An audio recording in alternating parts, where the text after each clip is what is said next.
এটা দেখে কি তোমরা রাস্তা মনে হয়, কিন্তু এটা রাস্তা। বোঝা যায় যে চাঁদের মধ্যে আয় পড়ছি। হ্যালো, সবাই কেমন আছো? আমাদের নতুন একটা ভিডিওতে সবাইকে স্বাগতম। তো আজকে অনেক দিন পর বাড়ি যাইতাছি। আমি থাকি আগরতলা, কিন্তু বাড়ি হয়েছে খোয়াই। তো আজকে বাড়ি যাইতাছি অনেক দিন পর। তো নতুন ভিডিওতে সবাইকে স্বাগতম। তো ভিডিওটা দেখতে থাকো, আমার সঙ্গে কি কি হয় চলো। এদিকে কামালঘাট বাজারটা, আর সামনে দিয়ে হয়েছে ইকফা ইউনিভার্সিটি যেমন, আর ডান দিকে হয়েছে আমাদের খোয়া।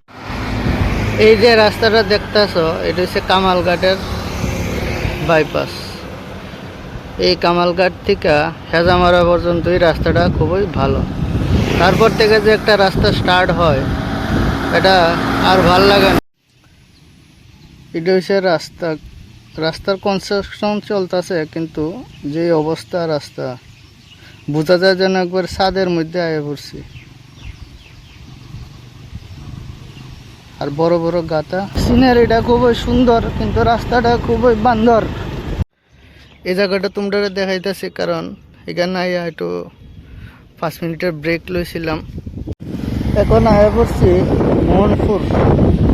মনপুরের এই জায়গাটা দেখতে আমার খুবই ভালো লাগলো, তাই একটু দাঁড়াইয়া ফটো ভিডিও তুললাম।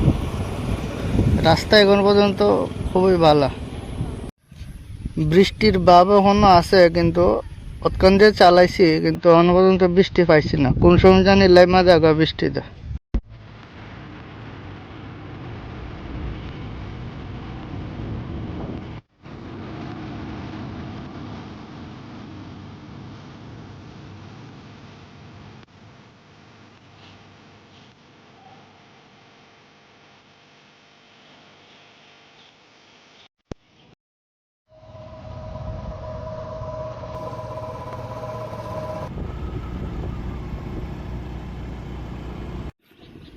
অতক্ষণ ধরে যাইতাছি, রাস্তাটি মোটামুটি ভালোই আছিল, কিন্তু এখন থেকে রাস্তা জঘন্য হয়ে যাবে। গাড়ির স্পিডটা 20 কিলোমিটারের উপরে উঠেই না। 20-এর উপরে চালানি মানে মরণ। আইসি মাত্র 24 কিলোমিটার আইতে আইতে আমার 1 ঘন্টার উপরে লেগে গেছে রাস্তার অবস্থা। হ্যাঁ, 24 কিলোমিটার আইতে কি 1 ঘন্টা লাগে? বাড়ি তার যাইতাম না, যাইবার আগে বৃষ্টি আয়া পড়বো। গাড়ি দিয়ে যায় একবারে ধুলা দিয়ে সাদা করে থয়ে জায়গা। এখন এই জায়গাটাতে 2-1টা জায়গা আছিল যে খুবই খারাপ। এখানে রাস্তা বলতে কিছুই আসছিল না, শুধু প্যাক আর প্যাক। কিন্তু এখন এই যা দেখলাম খুবই ভালো, যে এরকম ছোট ছোট পাথর দিয়ে ঢেকে রেখেছে, তাই এত একটা প্যাক হয় না। সুন্দর পাহাড়টা কাটটা সেরা রাস্তা বানাইছে, কিন্তু এদিকে যে ড্রেন বানাইছে, ড্রেনের সিভার থেকে মাটি হয়ে গেছে গাছইরা। অত বৃষ্টি হয়, আর এখানে অত ফেক। এখানে ফেক আসিল, কিন্তু এখন এই পাথরটি দিয়ে মানে ফেকটা হয় না।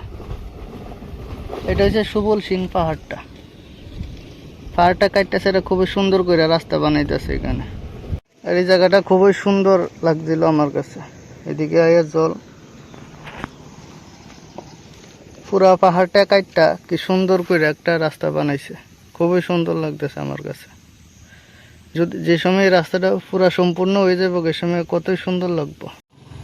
এই যে সুবল সিং পাহাড়টা এখানেই শেষ, আর এখান থেকে আমরা খোয়াই শুরু হইব। এখন আর খারাপ রাস্তা নাই, এখন পুরো এমন ভালো রাস্তা হই। আয় পড়ছি তিলে বাড়িত, কোনো বৃষ্টিও আইল না, কিন্তু যাইতে যাইতে বৃষ্টিটা আয় পড়তে পারে।